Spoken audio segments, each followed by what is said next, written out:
Ladies and gentlemen, please welcome Phil Cullen. Yeah. Congratulations.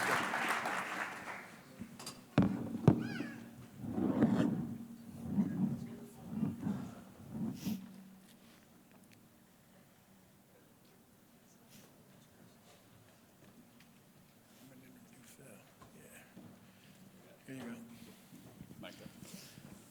Well, Phil, congratulations. Thank you. And that's an amazing video. You hit 7 3-pointers in the NCAA tournament, tied a record. Do you know if that record still stands? It doesn't. No, the following year, I thought I was going to have something to share with the kids, but the following year, somebody broke it. So. Wow, but hey, you held it for a moment, and that's impressive. But what was that like, that experience, not only playing in the NCAA tournament, but excelling the way you did?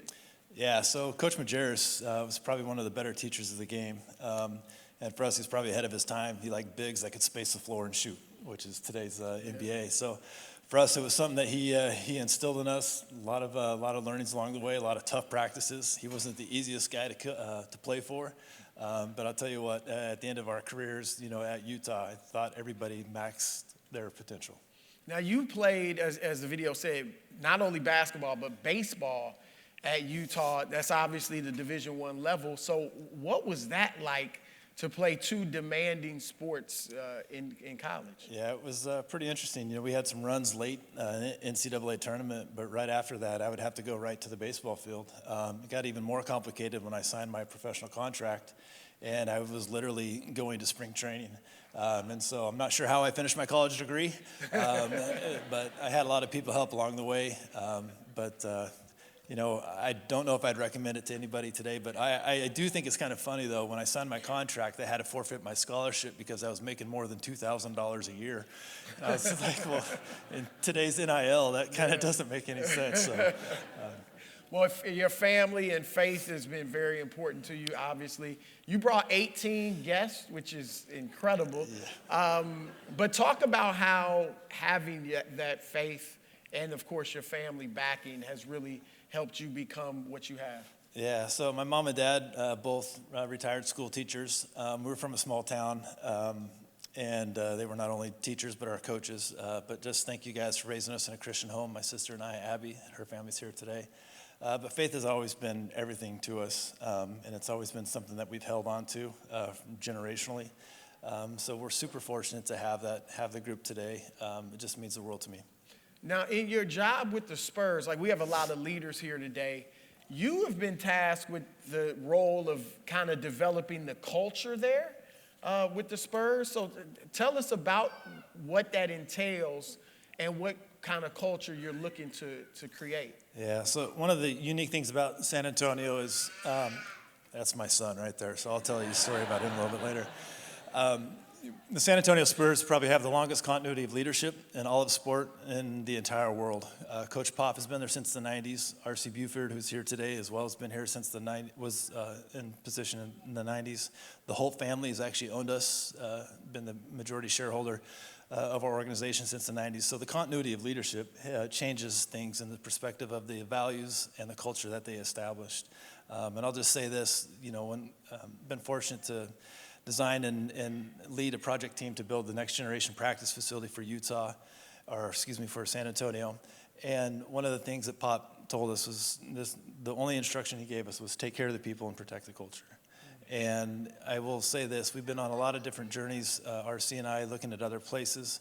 The best of the best buildings, if they didn't have the right people, they weren't successful. And so that culture piece, the people, that continuity of leadership, it is why the Spurs have been who they are today. I can't let you go without, this is one of the most fascinating basketball players ever. Victor Wembanyama, 7'5", and shoots three-pointers, handles the ball like a point guard. Tell us a little something about him, because obviously sky's the limit with his possibilities. Well, I think everybody gets to see his greatness on the floor. In practice, you see things that you've never seen before just because you haven't seen that skill level and that skill set for an individual. It was really fun for me. I got to see him when he was 16, 17, and to see where he's at now. But I'll just say this, he, as good of a player as he is on the court that you guys get to see in those highlights, he's probably even a better person off the floor. He's the kind of guy that always will come up to your kids, say hi. He's just a genuine person, who he is, and we're really excited just to be part of his journey. All right, Phil, the floor is yours. You want that? Or? I'll go ahead and just do this. I saw Mason kind of struggling with that. So first and foremost, I want to thank Athletes in Action. Mr. Colangelo, thank you very much for this opportunity. I'm humbled and grateful to be here. My family that's here today, I do have to thank my wife.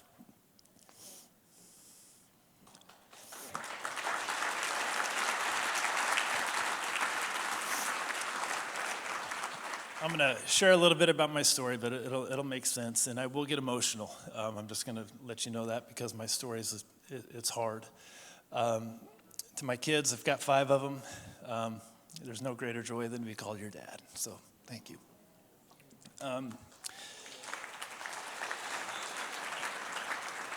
16 years ago, almost to the day, I found out that I lost my job in civil engineering, commercial development. My wife was pink-slipped at her teaching job, and we found out we were pregnant with our first. And I'm not sure if you've ever been in those types of situations, but the only thing you can do at that moment is really lean into God's word. And one of the verses that we've held on to is Proverbs 3:5. Trust the Lord your God with all your heart. Lean not on your own understanding. All your ways acknowledge him, and he will direct your paths. Amen. So I say that because we didn't know where to lean, where to go. The recession hit a lot of families hard. It hit ours really hard. Went unemployed for a few months. Was able to get a coaching job at Grand Canyon University. Great experience, Division II. There's nothing better, I don't think, than starting a career at the Division II, Division III, NAIA levels. I think that's where a great starting point is. We were there for 3 years and then had the opportunity to go up to University of Utah and join Larry Kraskowiak's staff as Director of Player Development. I actually turned down the job twice before my wife called and said, hey, you know what? I think God is calling us to take that next step to Utah. Utah, we were there for 4 years, had a lot of good teams, a couple NCAA tournament runs, a lot of good players, put a couple players into the league, a lot of great memories up there. And then the 2016 Final Four, I attended a social event that the Spurs hold, and I was able to sit down and talk to R.C. Buford. Talked mostly about Majerus stories, which there are a lot of. I cannot share any of those here. But, from that moment on, I didn't think much of it, like that anything would really come of that conversation. About 2 months later, I was sitting there at the end of our basketball camps, and I think there's probably a lot of camp coaches in here as well that understand what that means when you're done with camps. You're gassed, fatigued. I opened up my email, and there was an email from RC, and it said, hey, would you be interested in leadership opportunities with the San Antonio Spurs? I immediately said yes. So we packed up our family, moved to San Antonio. I'd never been there, but you know what? We felt like God was calling us. We understood the leadership was in place, so it was an easy fit for us. My role early on was, again, I mentioned the training facility and kind of shepherding that project along. But I'm going to tell a story here, and this is where I'll get emotional. During the pandemic, I was designated as one of the hygiene officers, which was not really a fun thing, doing all those tests and everything. But anyway, I was getting ready to jump on the team bus, March 20th, 2021. We were in Cleveland, and I get a call from my wife. She was pregnant with our twins, and she's at her 20-week checkup, and she called and said, hey, they're telling me I got to go to Houston for an emergency surgery. I immediately got on the first plane that I could, flew down to Houston.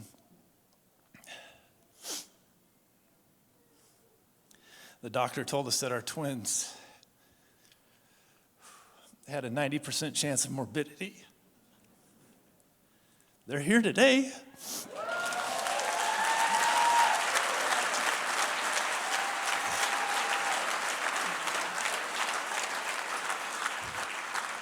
And the reason I say that and mention that is because we had to pray some tough prayers along the way, some really hard ones, ones that didn't make sense at the time, but trust in the Lord with all your heart. Lean not on your own understanding. In all your ways acknowledge him, and he will direct your path.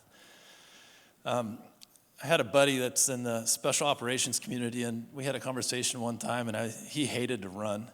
And I was like, dude, how did you ever survive training?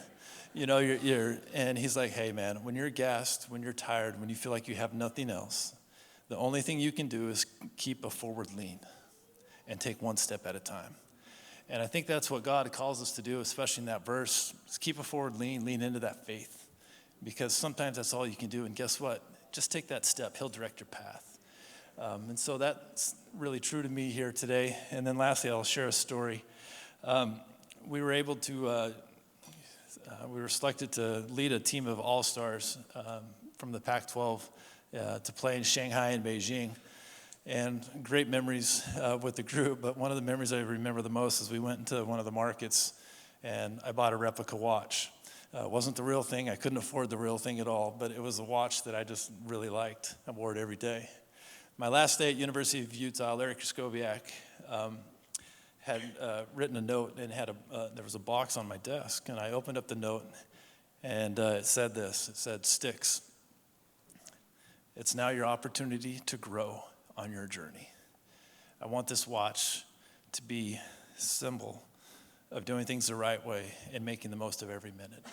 Inside that box was the real watch that I'd bought before. And so I tell that story because Larry was one of my champions along that journey. And one of the things that I've learned is that this path, this journey of life that we're on, you don't know where it's headed. 16 years ago, I didn't have a job. And I would never have dreamed that I would be here today. So I just leave you with this. Trust in the Lord your God with all your heart. Lean not on your own understanding. In all your ways acknowledge him, and he will direct your path. So keep a forward lean into your faith, take it one step at a time, and be somebody's champion. So thank you.